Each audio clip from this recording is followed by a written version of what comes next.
All aboard for the transcribed premiere production, The Cruise of the Paul Parrot and the Thrilling Adventures of Whaling Days. The trim whaling ship, the Paul Parrot, has set sail from New Bedford in the spring of 1858, with a fine crew and a most unusual company of people aboard.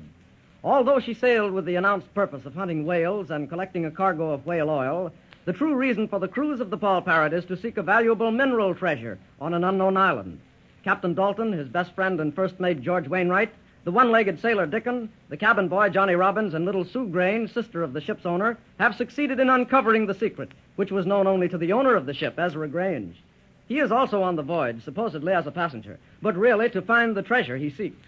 After a bold attempt by a Spaniard named Altesti and his partner in crime, Red Mulhooley, to get control of the ship and secure the treasure for themselves has been foiled by the bravery and quick thinking of our friends, the troublemakers have been thrown in irons down in the hold. Since Johnny Robbins' father was one of the original discoverers of the rich mineral deposit on the secret island, Ezra Grange has promised him half the treasure when it's found. Just at this point, with the villain safely disposed of and the ship well on its way to the island, a cry comes from the masthead. There she blows. Blow me down, Mr. Grange. A whale sighted and so soon out. But with a new purpose in mind, the seeking for treasure, perhaps we might as well not waste time, Whalen. Oh, no, Captain Dalton. Even though we are first on the mission of this map, Grange and Sons are still in the whale oil business, you know. We'll not pass up such a chance when it's right before us. Aye, aye, sir. Right you are. We'll make short work of this lubber in no time at all. Wainwright, you and Dickon go on deck. Give orders to make ready for the catch. Aye, aye, sir. Oh, Johnny, we'll see our first whale caught. Yeah, I wish I could go along. Stand by. All hands on deck. Man the whale boats. Mr. Mascara, make ready for the catch. Mr. Jott, make ready to lower away. There she blows off the starboard bow. Avast, it's a mammoth one for fair, a giant blue whale. He'll be hard to take, but worth the effort, I'll lay you to that. All ready, sir. Mr. Jowett's boat will make the catch with Mr. Mascara's boat standing by if assistance is needed. He'll likely need it from that whale's size. Drop anchor! Heave her to!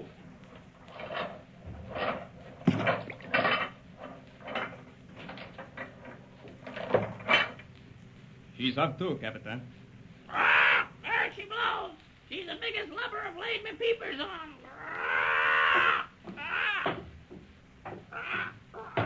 Look, here comes old Dickon with our mascot Polly on his shoulder. He looks terribly excited, Johnny. Captain Dalton. Shiver me timbers, Captain, it's him. Heave to, Dickon. What are you bawling about? Oh, Captain, to me die on day I'd know him. It's the very one, Captain. Avast, Dickon. What's all this blabbing about? Speak up, man. Well, that whale rolling out there's the same blue whale that cost me legs some 15 years ago. I've seen him since many a day, and he's a monster to make fast to. But it's the same one, Captain, you may lay to that, sir. But, Dickon, how could you be sure that that's the same whale when he's so far from the ship? Oh, lass, I could never mistake that whale. Never till me dying day. Captain, I want to go out after that whale. I always swore we met again. It would be him or me, sir. Blow me down, Dickon. You want to go in one of the boats? I do, sir. I'm still as good a harpoon arm as ever. Lash me to a yard arm if I don't sink the iron deep into his carcass. Dickon, mate, I know how close this is to your heart. I'm willing to give you a chance, but if harm befell you, I'd never forgive myself. Oh, Captain, I'll take the risk. Please let me go, sir. I'll do it. Mr. Jowett, Dickon will go with you as boat steerer. Aye, aye, sir. Good luck, Dickon. Oh, but do be careful. Oh, heaven bless you. I'll not fail. Avast, mates! Avast there! I'm coming! We'll reach and blow and mill about, but we'll get 'em. Swing the mainyard. Load away.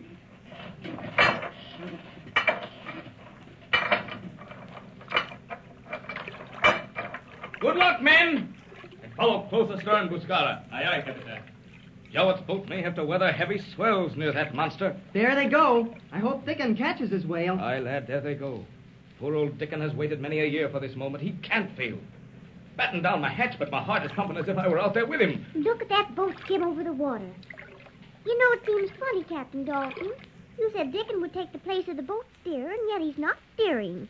He's standing up in the bow of the boat with the harpoon. That's right. The second mate, Mr. Jowett, is steering. But after Dickon makes his strike and makes fast to the whale, then he and Jowett will change places, and he'll truly be the boat steerer. Oh. It seems to be a strange custom, I know, but it's always been so in whaling as far back as any man can remember.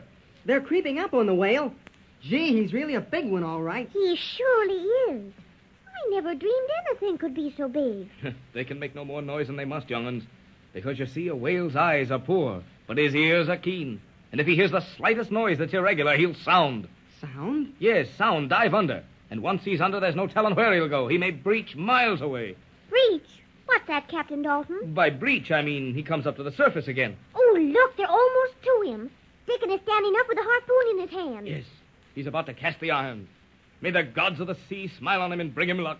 Look, the whale's turning about. Low me down, he sees him. Oh, my, he's going for the boat. There goes Dickon's arm. He's cast. Oh. He's struck. Dickon got him all right, but now there'll be the Dickens to pay, and he may later that. But the whale's turning around. He can't bite anything with his back turned. Aye, but there's the danger. A blue whale, though he's the biggest of all, has no teeth. His mouth is full of baleen. Baleen? What in the world is that? Baleen is really the name for whalebone. It grows in plates in the whale's mouth from 2 to 12 feet in length. Well, if they're not teeth, why are they in the whale's mouth? To collect food and keep it in his mouth. Oh. But it's not his mouth I'm worrying about. It's the flukes of his tail, the most dangerous things in all the 7 seas. Flukes are the points of the tail, aren't they, Captain Dalton? That's right, Johnny. Those enormous points. Those are the flukes. The whale is raising his tail out of the water. He's bringing it down on the boat.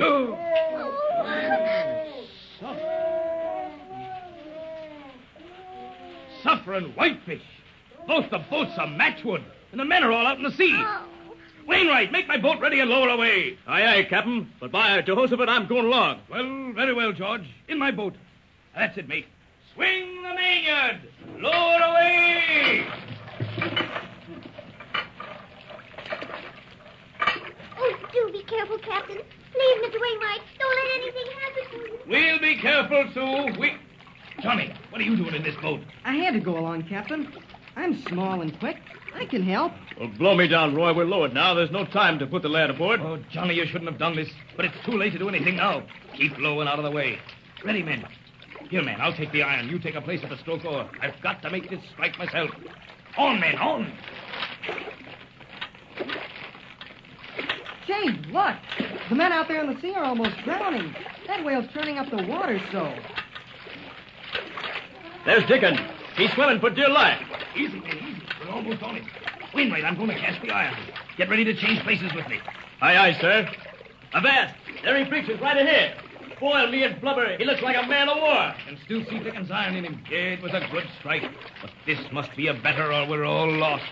We're on him, Roy. Give it to him. Here it is, you monster. Right. Change, George. Change. Keep the line. Give him steering oar. Then rope for your lives, but keep fast to him. Stay out of the way of his flukes. He's raising his tail again. Before him comes the line. Look, the boat's half full of water. Hold on, men. Stay afloat. He missed us. Don't let her capsize. He's shredded. He's going to ram us. Astern, men, for your lives.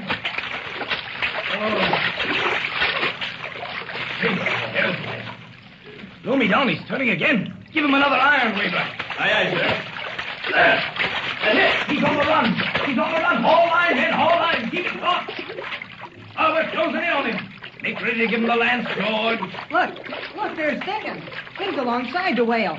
He's hanging onto his flukes. Dickon, don't be a fool. You'll be killed by those flukes. He's climbing up on the whale's back. What has he got in his hand? Strapped him down by a hatch. He's got a lance. He's crawling over to one side of the whale.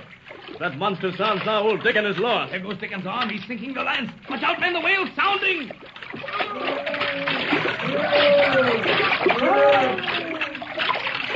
No. It's all over, men. He's done it. Old Dickon's done it. That blow of the lance finished him. Good old Dickon.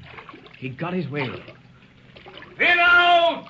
Fin out! It's all over. There the monster rolls over on his back. Gee, I was never so excited in all my life. Come on, men. We've got to pick up the men. Bail up out of the water out of the boat, me hearty. We've almost been swamped. Captain, avast. There's Dickon. Dickon, are you safe? Lend a hand, mates. Look lively there. Help those hands to starboard. I got him, Captain. Fin out, I got him. Help him I got aboard, him. men. Easy there, easy. Are you sound, Dickon? Are you all right? I'm sore as a boiled clam, Captain. But I done it. Nobody can say I ain't even up to score. Here, Dickon, sit over here. We've got to get all those other men aboard.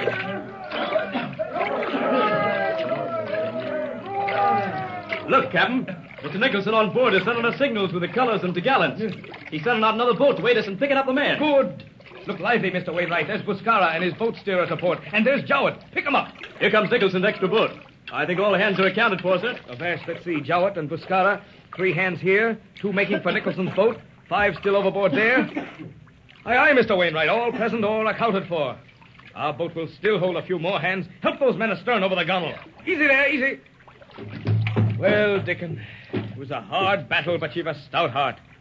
Man and boy, I've sailed the sea many years, and I've never met with a braver seaman, and you may lay to that. Thank you, Captain. You don't know what this day has meant to me.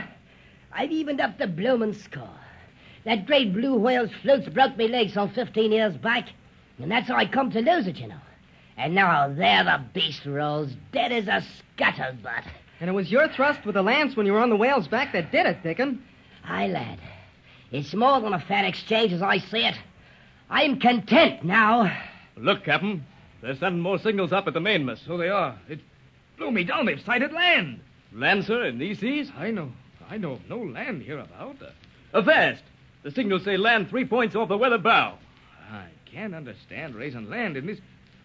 Look, can you sight something there? Why, it looks like smoke. Smoke? Why, lad, you're right. But it's a lot of smoke for a fire. Well, shiver me timber, sir, if I may speak me mind.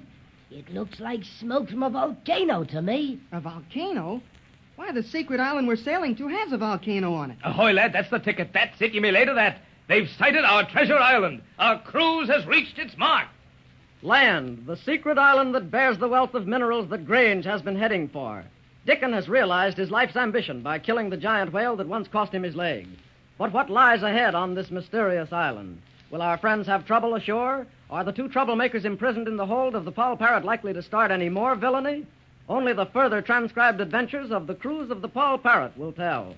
Be sure to follow Captain Dalton, Sue, Johnny, and their friends on the cruise of the Paul Parrot. Your Paul Parrot announcer is Dave Ward.